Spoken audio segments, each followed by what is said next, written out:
বিশ্বের বিভিন্ন দেশে নানা রকমের আইন কিংবা প্রথা প্রচলিত রয়েছে।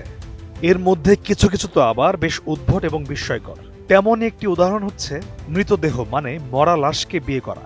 সেটা কিনা আবার এক অত্যাধুনিক দেশে আজ অবধি প্রচলিত রয়েছে, যা আইনগতভাবে বৈধতাও পেয়েছে।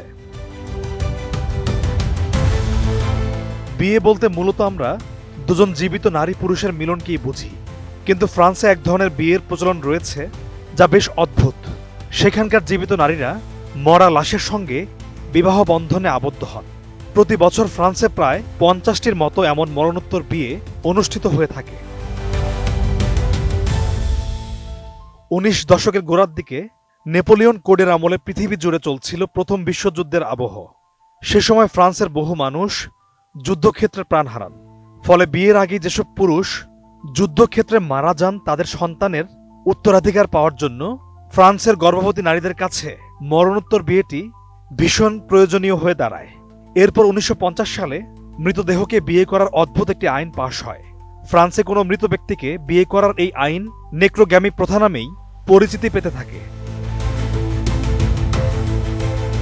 প্রাণ সসের মাখামাখি টেস্ট বার্গারকে করে তোলে আরো ইয়ামি আরো জোস। প্রাণ সস, সসের বস। জানলে অবাক হবেন যে এই আইন ফ্রান্সে আজও প্রচলিত রয়েছে। তবে এই বিয়ের শর্ত হচ্ছে, যিনি মরদেহকে বিয়ে করবেন তাকে অবশ্যই আগে থেকে মৃত ব্যক্তির বাগদত্তা হতে হবে।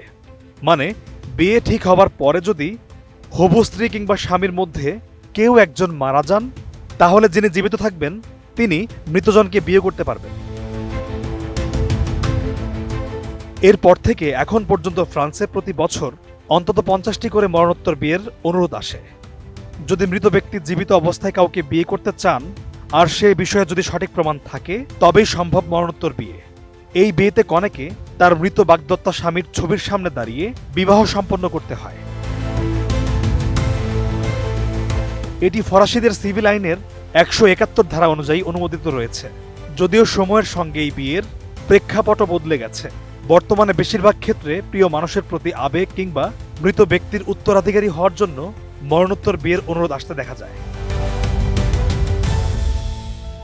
ফ্রান্সের মতো চীন এবং সুদানেও মরণোত্তর বিয়ের এই আজব রীতি আজও প্রচলিত রয়েছে। পলাশ খান, এটিএন নিউজ।